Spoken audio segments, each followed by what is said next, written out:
Hi there, thanks for stopping by and welcome to my channel. For those who don't know me, my name is Roy and I'm just a guy who documents his journey through Cancerland. For those who are interested in following the journey of resilience, creativity, then hit the subscribe button and the notification bell for more updates. For those of you who are already subscribed, I'd like to say thank you so much from the bottom of my heart. So, this video is broken down into two sections. The first section being current situation and then the cancer story. And for the current situation, I'm going to explain to you what's happening in, obviously, at the moment in 2026 as of January. We're in the month of January, so yeah, it is 28th of January and it is 12:15. So I'm going to take you through what's been going on at the moment, and following up will be the cancer story itself. And for the cancer story, it will begin from 2022 all the way to 2025. Now, for the cancer story, this was recorded last year in December 2025. And that's because I had the energy and I thought, let me just have one take in terms of, explaining to you guys how the cancer happened and, the full-on history and stuff. Yeah, so you'll notice there's a different type of lighting, different type of clothes. Yeah, you get the picture, For this one, allow me to sit back and relax. And yeah, at least I feel better. I feel better in this position, to be fair. Yeah, it's just I woke up feeling very tired, but right now I'm okay. So, what's the current situation? I'm still battling cancer, and the type of cancer I'm battling is called Synovial Sarcoma. And the type of treatment I'm doing at the moment is chemotherapy, with the drugs being administered called dacarbazine and gemcitabine. How many rounds of chemo have I done this year? I've done 2 cycles. The first cycle being on the 7th of January and the recent one being on the 20th of January. And those and those are chemo cycle 6 and 7. No, chemo 5 and chemo 6. Sorry about that. Yeah. And what else? In terms of side effects at the moment, they are manageable, but they're very annoying, very irritating, but I've kind of mastered the side effects.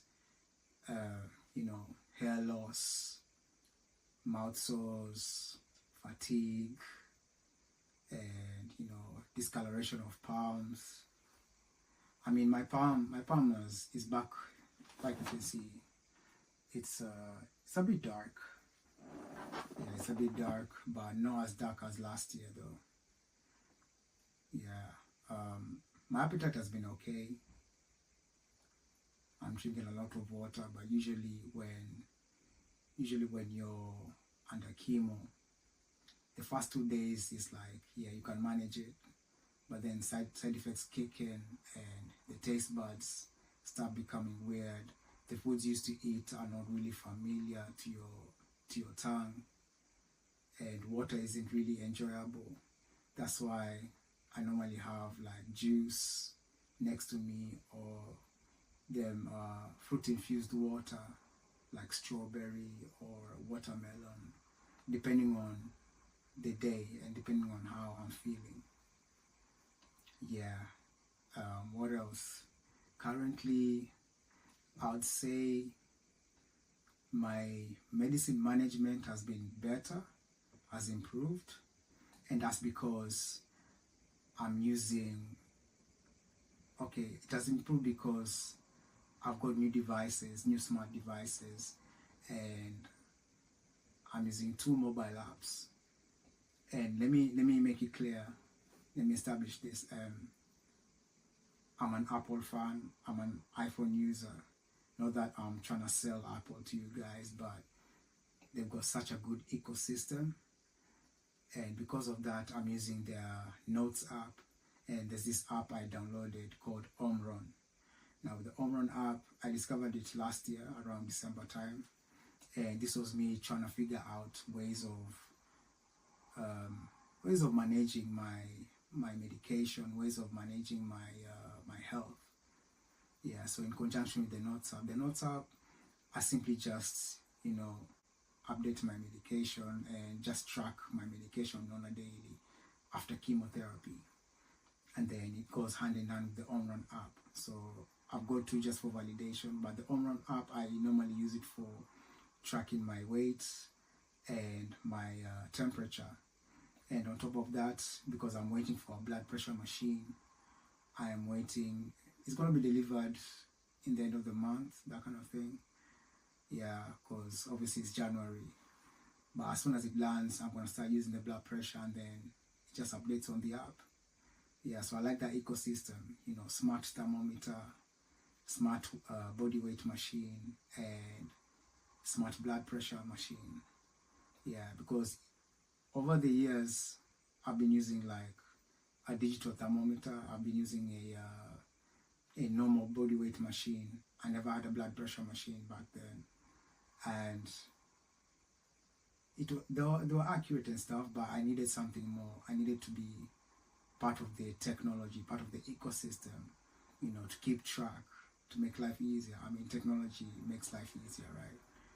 So yeah, I'm glad I have a smart thermometer. I'm glad I have a smart body weight machine. And I'm glad my smart blood pressure machine will be coming in soon. Yeah, I can't wait. Yeah. What else? Oh yeah. So let me quickly show you, before I even dive into the next topic, let me quickly show you where my tumor is. So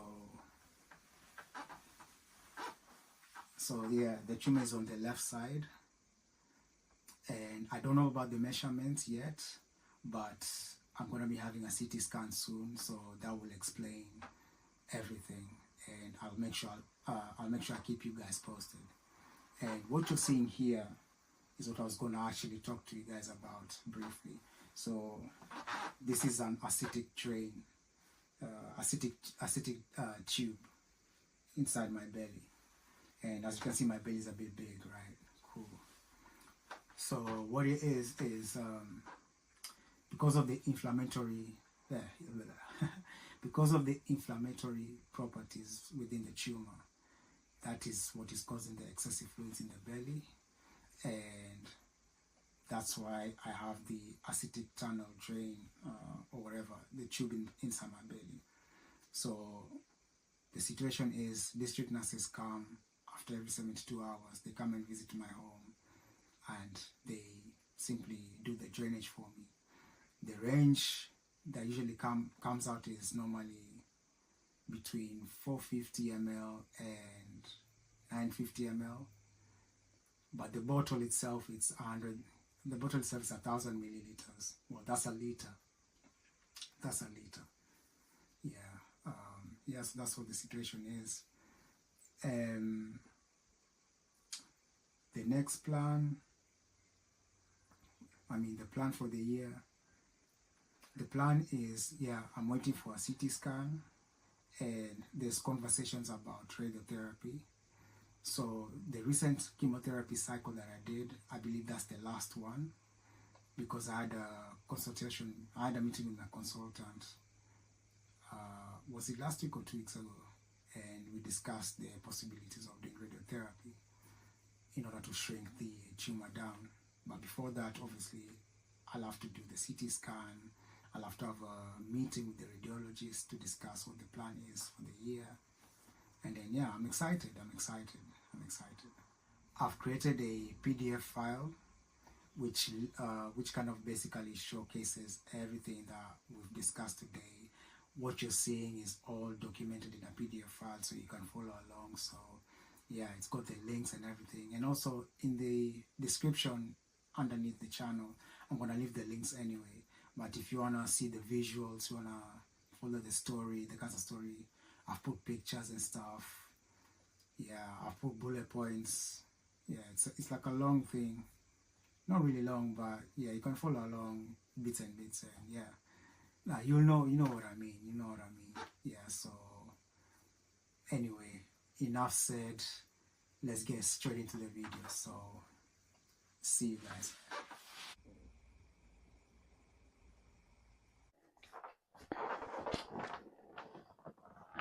Yeah, the battery died on me. Anyway, so don't know if it's recording. Yeah. Okay, cool.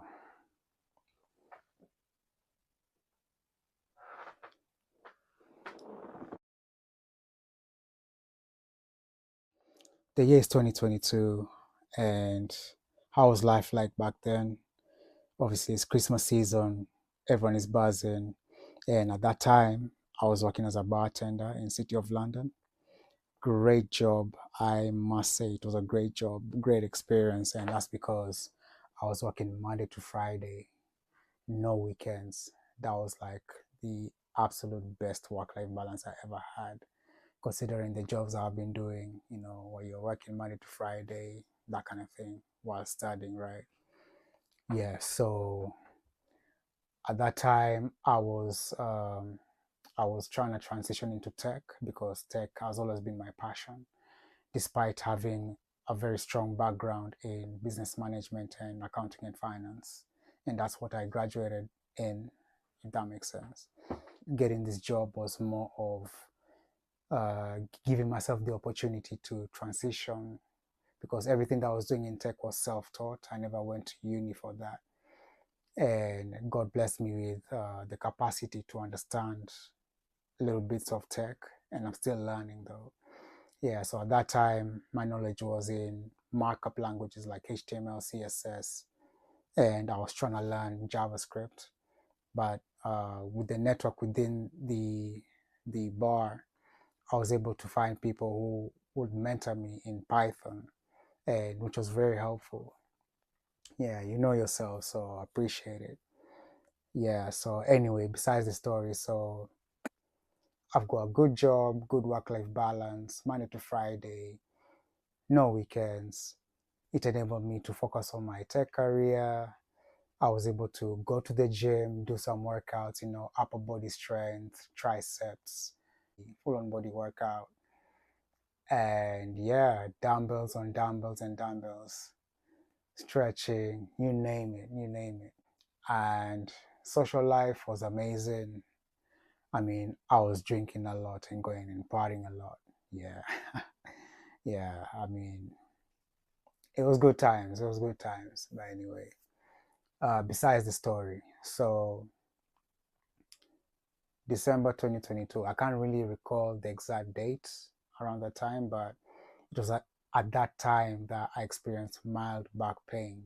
And the mild back pain was in the lower left back.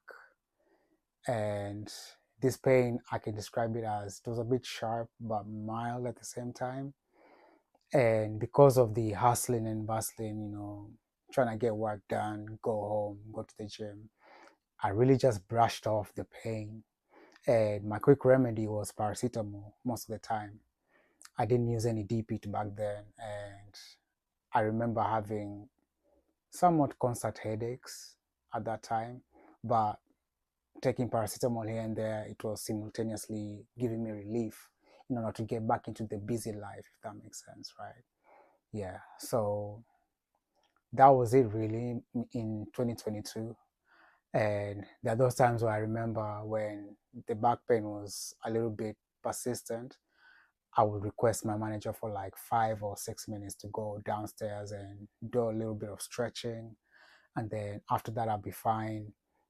Other times, I'll be like requesting my manager to kind of like give me soft little punches in the lower left side of my back so that it can be more relief for me, just to get back into work, get back into that rhythm of the shift because you know how waitering in a bar, busy times can be a little bit crazy. So you have to be comfortable within yourself to kind of like give that excellent customer service.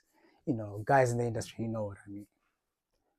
Yeah, so that was 2022. So I'll take you to the events that happened in 2023.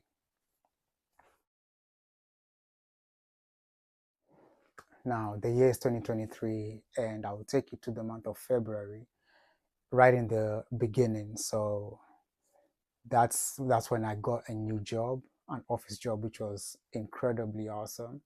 It was the best news I ever had in my life. What am I saying? Blah blah blah.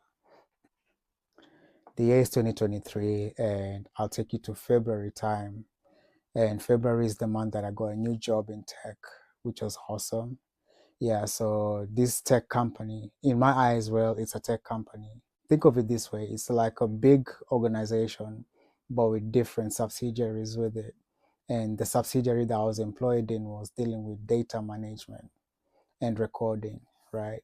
I won't get into details because it is highly classified stuff. But what I was doing was managing data for a certain number of companies within it, if that makes sense. It was very good news for me. It was an incredible time for me, and that's because obviously I'm into tech, I'm transitioning into tech, and having analyzed the company, they had so many great opportunities. But the thing is, they're only specializing in C sharp, the programming language, whereas I was trying to learn Python and JavaScript. So for me, it was okay, let me see how this goes. But the contract I had was for 6 months anyway. So I was trying to graft as much as I could in the job that I was in first, and trying to learn the company as well so that I can see where I can fill in the gaps in order to get into that C sharp level. So I was more than happy, more than willing to learn anything that came my way. Despite me getting the new job, all I remember was constantly having this pain in my lower left back. And at this point, it was very consistent, persistent, if that makes sense. It was somewhat beginning to become sharper to the point where I was struggling to wake up in the morning. I remember because the job was literally like 10 to 15 minutes away from my house on a good day, or maybe 20 minutes max. And I used to take public transport like bus. It was a bus stop away, you know. It reached a point where I was very heavily reliant on Uber. Yeah, Uber was my best friend. Quite expensive, but it was very, very reliable service because every time I would walk, I would feel the pain. I remember even taking my pillow to work and even asking my manager for any footrest because things were getting very, very bad for me. And to the point where I was thinking maybe, just maybe, a little bit of massage therapy will do for me. And that will take me to, it will take us rather to the month of May. So in the month of May, that's when I decided, you know what, let me just try and get this massage therapy done. I didn't care what the cost was. And at this point, I just wanted relief just to get back into the hustle, that kind of thing. But yeah, I even remember going down to the kitchen and having a conversation with my stepmom about it. And she was like, you know what, just be careful. But if there's anything you need, to kind of, oh my goodness.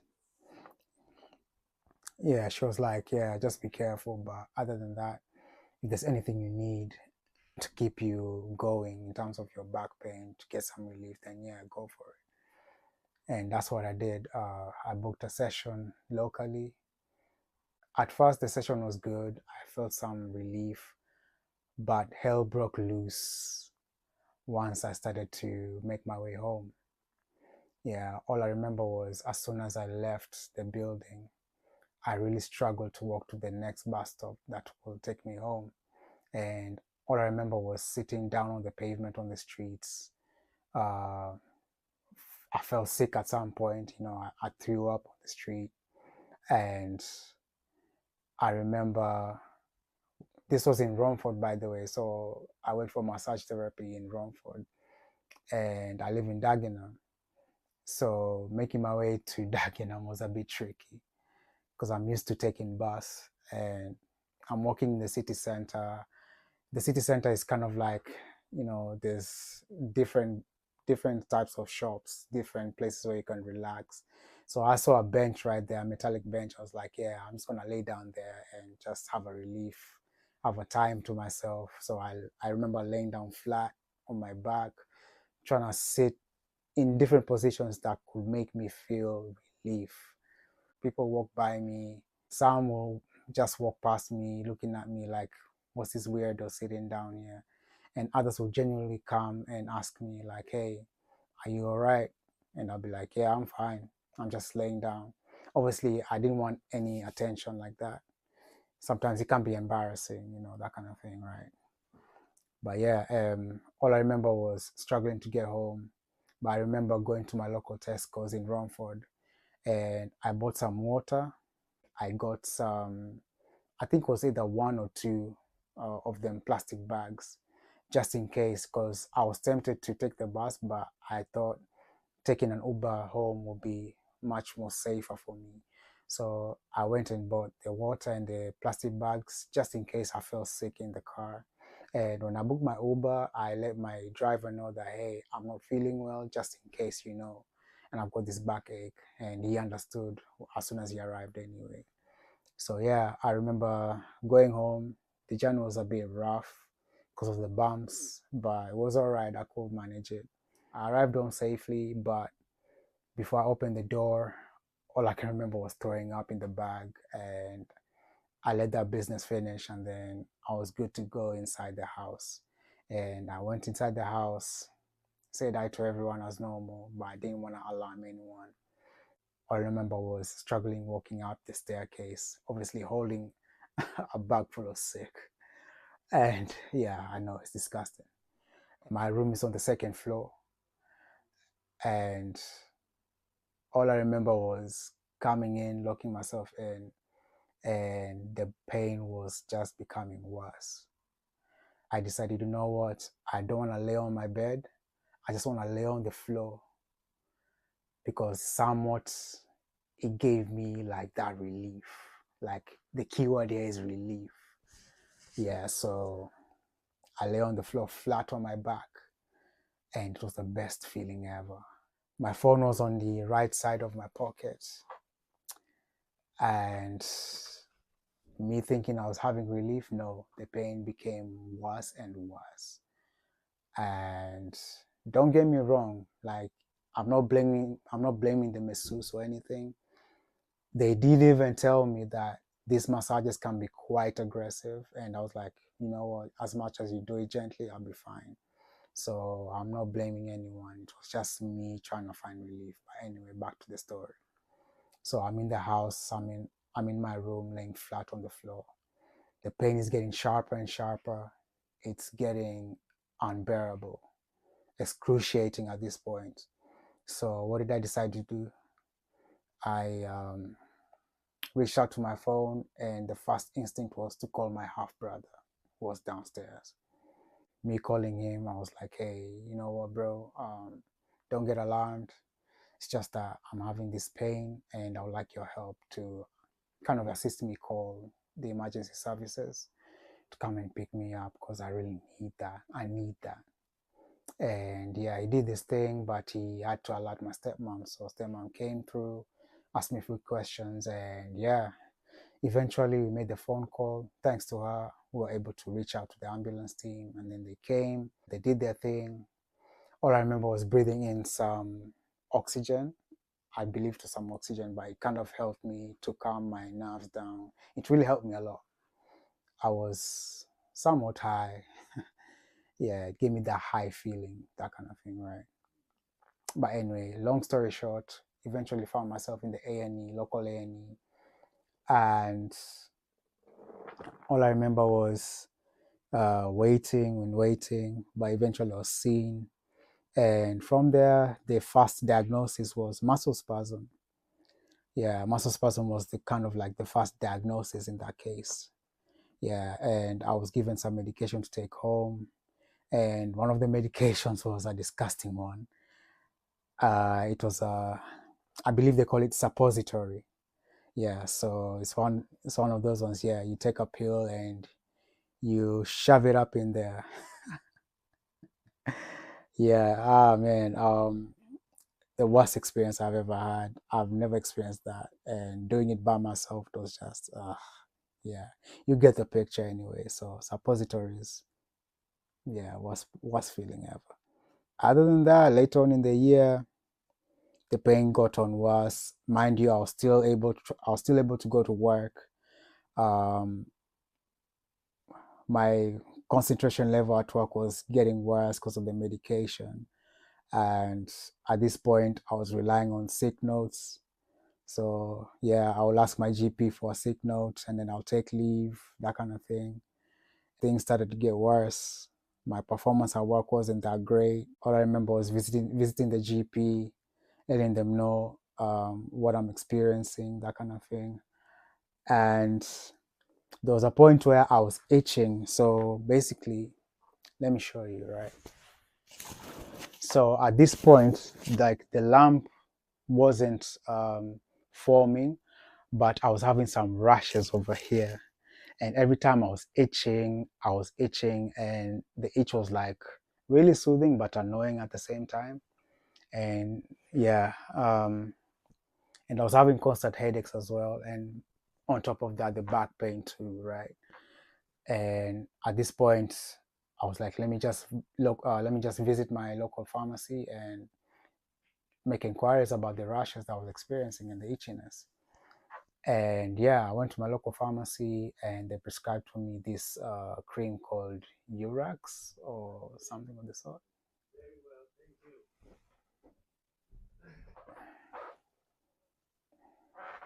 Yeah, so I was experiencing the itchiness on the left side of my diaphragm. All I remember was getting some cream in the local pharmacy and it kind of helped. But at this point, the itchiness couldn't stop. All I thought was maybe it was the side effects of the medication that I was taking. Me visiting the GP will give me more medication, that kind of thing, to help remedy the stuff.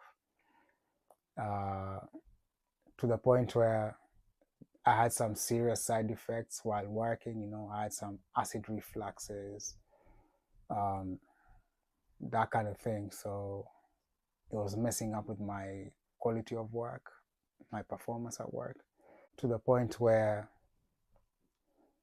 I remember visiting my GP, and I can't remember if it was the second or the third visit, but I will definitely put a timeline in the description for you to follow along. So, with this third visit, I believe it was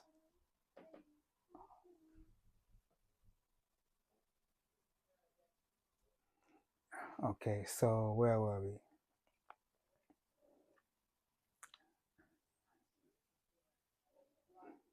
Um, yeah, I can't remember if it was the third visit or the fourth visit, but I will leave the timeline in the description. Like I said earlier, I'm gonna leave like a document, like a docs, Google Docs or something that you can download or click on it just to follow along with the timeline for your own piece of information, right? Yeah, so I went to the GP, and at this point, I'm seeing a lump growing, and the itchiness kind of stopped. And this lump was kind of painful when you touch it, and it kept on going up and down whilst I was asleep most of the time, right? And that rising up and down was really painful during the night. And me expressing my concern, it was more of, oh, it could be the side effects of the medication that you're currently on. They told me to stop the medication and take another medication, that kind of thing. So I was like, yeah, sure. And at this point, the medication that I was given, one of them was a relief. It was cocodamol. But even cocodamol it wasn't really helping me that much because it left me constipated a lot, and it was more of like a short-term kind of relief solution. Yeah, yeah, it was a terrible, terrible time.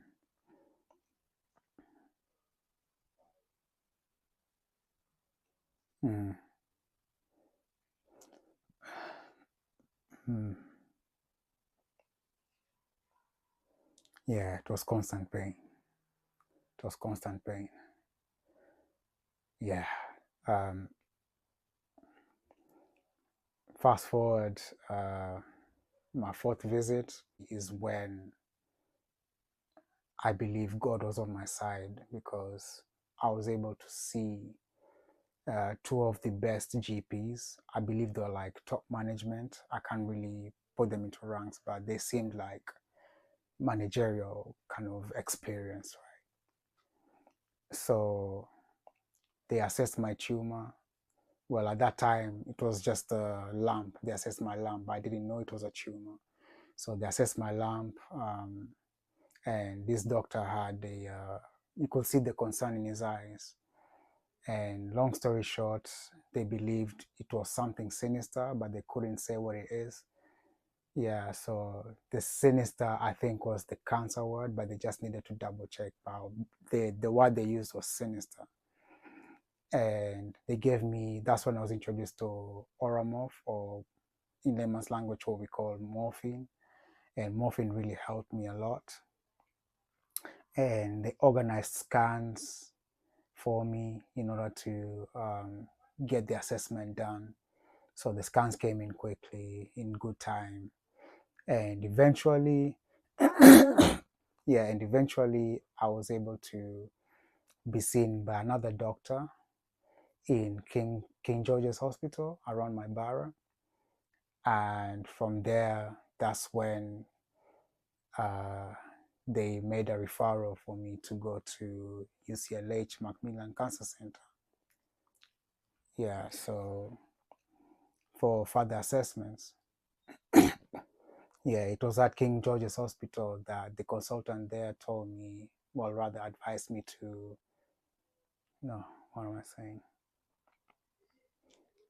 It was at King George's Hospital that the consultant over there suggested that I should be referred to UCLH Macmillan Cancer Center for further assessment. He did mention stuff to do with biopsy, and just to be sure whether it was something sinister or not. Again, they're using the word sinister. They're not trying to scare me with the word cancer, um, which was really okay for me, to be honest. So yeah, eventually this was like what, September time, or like, no, this was like August time, really. Yeah, so August time, that's when the referral was made, and then I had an appointment in the beginning of September 2023. Yeah, found my way to central London, Macmillan Cancer Center. I was with my dad at that time, and yeah, I saw my first consultant, I guess, and they made a discussion. They informed me on what to do, what to expect. So yeah, I was expecting a biopsy procedure done, and yeah, this was scheduled within September.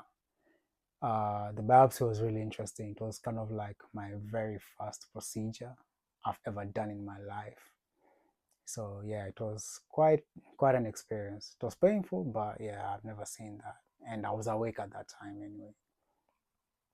But yeah, fast forward, the results came, and towards the end of the month, end of September, I remember getting a phone call and a letter for another meeting. And this meeting was it was quite interesting, because all I remember was going into the reception with my stepmom and me waiting for this room to open up so that we can go in. We see 5 people going in, and we're like, oh, maybe there's another patient who needs to be seen. But no, that was the same room that me and my stepmom were requested to go into. And the number of people in that room was like, in total, I would say 7. Yeah, so I knew something was wrong. Yeah, so counting myself and my stepmom. The 5 other people were the main consultants, uh, 2 clinical nurses, if I'm not wrong. One protege was like a student, it was an intern. And then there was someone who came in, was actually meant to be my consultant of the day and is actually my consultant for the year. But because she was away for research, she just came in briefly to introduce herself. Yeah, which was cool. But anyway, so I'm in this room with these people. And obviously the atmosphere was calm, how you doing, Roy? How you feeling in general? Blah, blah, blah. And yeah, the news got broke down. I was asked, like, start with the good news or bad news? I said, I'll start with the bad news first. And as soon as the bomb dropped, yeah, yeah, as soon as the bomb dropped, the C word dropped, I was like, yeah, my heart sank for a minute. But all of a sudden, I don't know where the strength came up, but I kind of felt, I picked myself up really quickly. And I was like, okay, so what's the plan? What's the plan? And yeah, I was given the plan, which was chemotherapy, this number of cycles, and radiotherapy thereafter.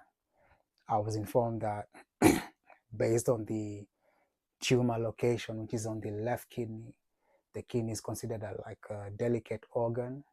So in terms of how it is entangled with it, it cannot be treated with surgery, because surgery is usually the first line of treatment, if that makes sense. But in this case, it wasn't really possible. So another word for it was inoperable. Yeah. And all I remember was hearing the words inoperable and incurable. Yeah. That's all I can remember. Yeah. So I was fine with it. I was like, yeah, it is what it is. Um, yeah. So they tried to organize me to become an inpatient, but it was planned out that, no, what am I saying? I was in, the initial plan was to be an inpatient at UCLH, but there was not enough beds. So the best decision was for me and my stepmom to go home and just be on standby, because I was on standby closely with my clinical nurse. So I knew the team already and we exchanged contacts, blah, blah, blah. They gave me the contacts anyway. So me arriving home, I remember receiving a phone call like around 11 o'clock in the evening. And well, my clinical nurse was like, yeah, if you're able to come in tomorrow morning, we'll sort things out. We'll have a bed and everything. So the idea was to have my first session as an inpatient, my first chemotherapy cycle. Yeah, so yeah, that was fine. Eventually woke up in the morning, went my stepmom to the hospital. That's when they did the checks first, did the PICC line, put the PICC line on my arm. I remember doing a little bit of sperm banking to just, pre-game before the game. And yeah, did my first chemo as an inpatient. So the chemo drugs that I did was doxorubicin and ifosfamide. Now, doxorubicin, well, the real ones will know this is the type of chemo that knocks you out. And that's why in the industry it's got a nickname for it, and it's called the Red Devil, and it's called the Red Devil for a reason. It knocks you out. Like, think of it this way: you're in the ring with prime Mike Tyson. That is, at least for me, man, because that's how doxorubicin was knocking me out. For real, it was knocking me out, man. Even comparing that to the chemo that I'm doing now, the chemo that I'm doing now is somewhat me battling with the older version of, the retired version of Mike Tyson. But 2023, my goodness me, man, yeah, it was tough. It was tough. So yeah, I mean, that's all I can remember. I didn't survive doxorubicin that much. I remember there are times where, like in my second round of chemo, I was an outpatient, but I remember me and my mom going into this designated hotel called the Cotton Rooms. It's a designated hotel just around the corner from the cancer center. It's specifically designed for cancer patients, and it's a really cool place, really secure, really nice environment. Yeah, so I'll go there with like a small bag, the essentials, whether it's like video games or whatever I need to get me calm, my laptop. Yeah, because I was staying there for 48 hours because of the chemo. The chemo it took like 48 hours to get into the system. So I needed to be in the cotton rooms. Yeah, so yeah, it was a lovely place. It was a really interesting one because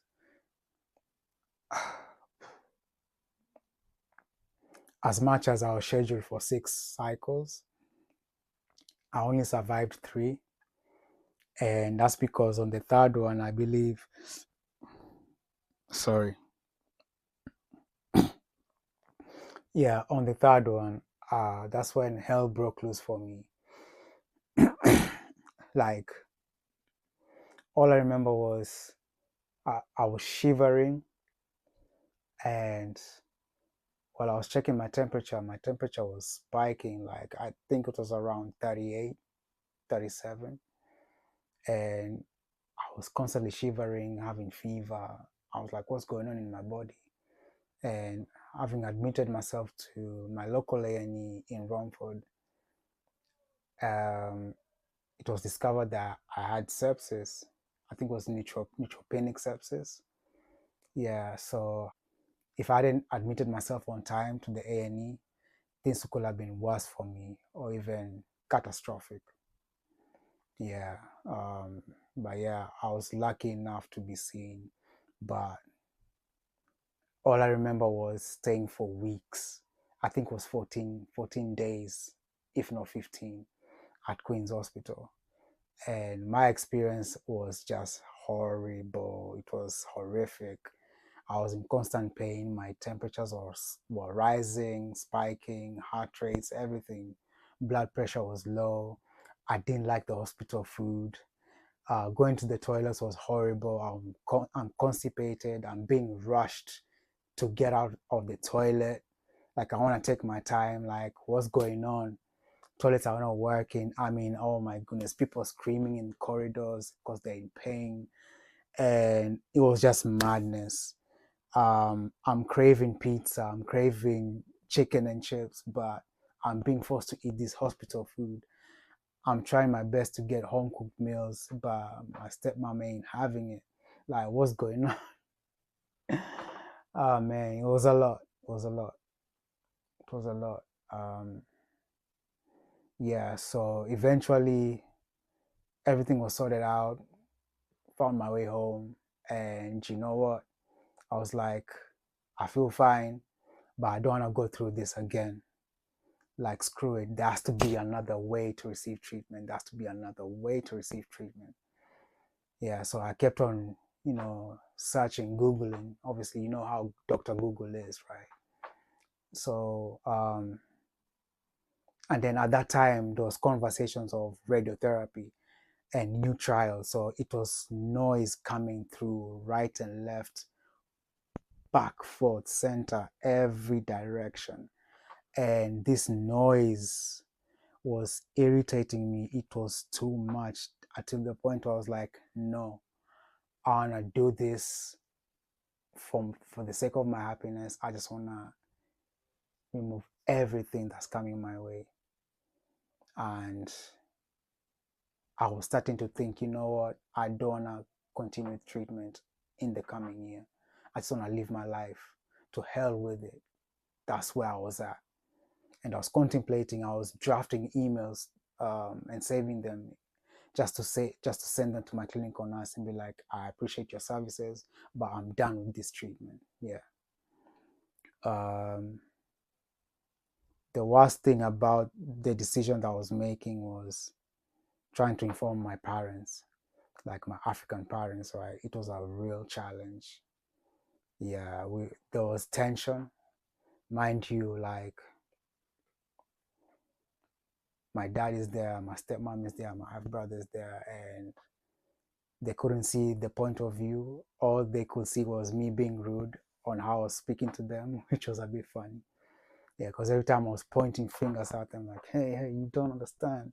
You don't understand, that kind of thing. And I was expressing myself. I was very frustrated, I was very frustrated. And I was like, hear me out. Like, I'm trying to look for other alternatives. This chemo that I'm doing is not really, it's, look how it's made my body. I'm losing so much weight. Like, can we not be a team? You know what I mean? So, yeah, it was a very frustrating year of my life, man. Like, yeah. mm. But anyway, so I did what I had to do. I didn't give a damn what they thought. I just, did me. So I had to make sure I also contacted my clinical nurse out of respect, letting her know what I'm thinking. But at that time, I didn't give her the definition. But I was like, what am I saying? I didn't give my clinical nurse the hint that I was ceasing my treatment, but I gave her little hints like I don't want to go I don't want to go through treatment for the rest of the year. Just postpone the treatment up to next year. So me postponing it was me trying to say indirectly like, hey, I'm ceasing treatment for good. Yeah. So, but she didn't know that. Yeah, January 2024. That's when I decided, you know what? Let me just send my clinical nurse an email. And I remember sending a long, lengthy email expressing my gratitude, expressing my decision to cease treatment. Yeah, and she understood, and she thought she was really concerned, but she understood, and she gave me the open door. Should I have any complications or any concerns, the door is always open. I can still come back to treatment, or rather, come back for treatment. So yeah, I was living my best life. I felt free after sending that email. I was able to, do what I needed to do, enjoy life. But little did I know that the symptoms will come back, so that I would take full accountability, honestly. Yeah, I was trying to live my best life. Like, what would you do in my shoes? Like, come on now. Yeah, so, yeah, yeah, symptoms came back. I had swelling in my lower lips, headaches. I can't really remember, but yeah, symptoms just came back, lower back pain. I was struggling. My tumor is growing in size at that time. So yeah, it was a bit of a struggle. So I eventually went back to my clinical nurse and there was a few discussions and yeah, went on to radiotherapy treatment. So that was 2024, began my radiotherapy around March. And radiotherapy was for 8 weeks, Monday to Friday. So I had hospital transport coming for me, taking me to appointments and taking me back home. Uh, yeah, it was something. But the radiotherapy was really good sessions. So radiotherapy was happening in the main hospital building of UCLH. So if you're in Central London, there's the main hospital building, which is UCLH, and then 5 minutes away from the building is the Macmillan Cancer Center. So at the Macmillan Cancer Center, that was when I was doing my chemotherapy in 2023. But 2024, I was in the main building, the main hospital, doing radiotherapy. And the radiotherapy, again, it was scheduled for 8 weeks and it was Monday to Friday. And it was an interesting type of treatment because, first of all, I was wearing a gown. Similar side effects. I mean, I lost my hair, that kind of thing, which was kind of similar to the chemotherapy I was doing in the previous year. And yeah, I was even allowed to put on my playlist during the radiotherapy sessions, which was really cool. So shout out to the radiotherapy team. Yeah. Yeah, they were an amazing team, man. And yeah, so what am I saying? So yeah, did radiotherapy, and surprisingly, the radiotherapy worked because I didn't even finish the 8 weeks. It was by the fourth week that I started to see the tumor shrink. So the tumor's original size, initially taken into account from 2023, it was roughly like 22 centimeters in diameter, if that makes sense, in size. And then when I started radiotherapy, it shrank all the way down to 1 centimeter at the fourth week of out of the eight, fourth out of the 8 weeks, the thing shrank from 22 to 1 centimeter. Now that was amazing, to the point where my radiologists, called me up for a meeting, and they were like, Roy, we've got good news, but we've got bad news as well. The good news is for you, but it's bad news for us. In a good, I mean, it came out from a good place anyway. I understood what you were saying, but yeah, I was like, yeah, it was bad news for them because they don't know what to do because the tumor shrunk significantly and it's to 1 centimeter. So the tricky bit was, what to do? Should we go to chemotherapy or keep on administering radiotherapy?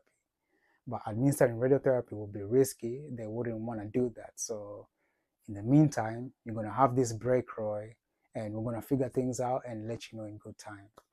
So yeah, it was happy days for me. I mean, me hearing that was good news. And all I remember was I was living my best life. I mean, the belly was shrunk. The tumor shrunk rather. I mean, I was having a flat tummy. I was looking sexy as a motherfucker. I was looking like a model, I'm this slim comparing to the body that I had once before all this madness. And yeah, I was fitting into clothes, going to central London, you know, doing my thing, man. Doing all these walks around central London, going to places that I've never visited before, going to arcade games like the Formula One at City of London, I mean, St. Paul's. Man, it was the best time of my life. Enjoying the sun, I'm telling you, it was, oh man. Yeah, and then fast forward, I remember doing a few scans and then called up for a meeting. I can't remember what month it was, but all I remember was being told that unfortunately the cancer spread to one of the lungs, the right side of my lung. But the good news is it's only a few nodules at the bottom of the right lung, so that can be remedied by a procedure called microablation. It's a type of surgery, but it's a procedure, to put it in context. Yeah. So it's a procedure. Basically, it's just like microwaving the cancer cells in the right lung. And I think it was like a 45-minute session, which was successful. I was happy with that. Crazy thing about that procedure is I can't remember what time I fell asleep. All I remember was waking up and seeing my nurse beside me, and I was like, "Hey, when are we beginning the process?" And my nurse was like, "What do you mean?" The process was already finished. Like, you're done. Yeah, I was like, "What?" Yeah. Anyway, but yeah, that was funny to me. But yeah, so I was happy that that procedure went well. At this point, I'm clear, nothing in my lungs, tumor shrunk. What more? Any other problems? No. Just waiting for the police siren to get off. Yeah, I was just waiting for the next plan. But then again, fast forward, I can't remember the month, but yeah, unfortunately, the news broke down and all I remember was in the meeting I was told now the cancer has become aggressive and it's spread to both of my lungs. So the best course was to do another type of chemotherapy called trabectedin and a phosphamide, and that was to target the lungs. Yeah, so this type of chemo, it was 24 hours, so I'll be required to go to the hospital. They fix the chemo in the bag and I'll take it home. And then the next day I'll bring it back when the bottle is empty. So yeah, it was devastating to hear that, but again, I picked myself up and I was like, yeah, what's the plan? And if you ask me, the that type of chemo, it was more of like 90% targeting the lungs while simultaneously targeting the tumor. So at this point in time, the tumor was slightly growing in size, but it wasn't like, I would say maybe it was like 12 centimeters, that kind of thing, right? Yeah. So yeah, yeah. Eventually, yeah, the chemo was all right, but I had to stop. I don't know which cycle I stopped at, but I had to stop, and that's because there was concerns about my heart. So I needed to see a cardiologist, and I eventually saw a cardiologist, and I was given this break of just medication, just to take medication at home in order to protect the heart, because sometimes these chemotherapies can be very toxic to the heart. Yeah, and yeah, I was given this break. I can't remember how long the break was, and all I remember was December time. I had an episode, part two of sepsis. Yeah, this time my temperature was like 39, 38 point something. And yeah, I remember going to A&E now in central London, because I didn't want to go to my local A&E in Romford. So I decided to go all the way to central London at UCLH A&E. And yeah, I had my second episode of sepsis. And again, I stayed there for weeks or even days. Fast forward to 2025, I was, those conversations of having a new type of chemotherapy now that I've got the cancer spread to both of my lungs and the tumor. And oh, I forgot. I think it was also 2025, or rather 2024. I can't remember, but I started seeing like discomfort in my belly. Yeah, I think it was 2025. I started seeing discomfort in my belly. Like my belly was getting quite big, and it was picked up in the scans. So I remember getting a phone call, and I had a meeting, and then eventually I had a face-to-face meeting. And yeah, basically I was explained to by one of the consultants that because of the tumor, of the inflammatory properties, it's causing excessive fluids. That's why I'm having discomfort on my right side. So the best procedure for that time was an ultrasound drainage procedure. This is like a temporary thing. So I did that procedure and it was successful. It was painful at first because I never experienced anything like that. And then fast forward, um, new chemotherapy that I'm doing now that was discussed. So that's what the plan was. And then yeah, leading up to now having the conversation of the belly size and having the tube put inside my belly permanently. And yeah, I mean, that pretty much sums up what happened through 2022 and 2025 until now. Yeah, so if there's anything I've missed, uh, I've put everything in a document, and I'm going to leave that in the description so that you can follow along. And if you've got any questions, feel free to reach out on my socials or in the comment section. Yeah, I'll leave all the social links on your screen or wherever you may find them in the description. Yeah, just reach out. But I will at some point have like an FAQ kind of live session, that kind of thing. So watch out for that. Yeah, I'm still thinking about it.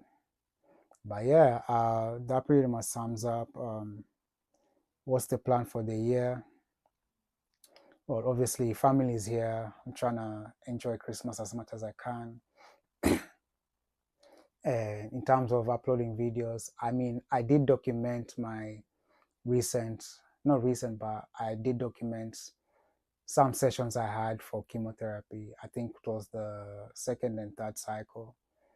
For the recent cycle, I haven't really documented anything. I couldn't be asked because I didn't have the energy.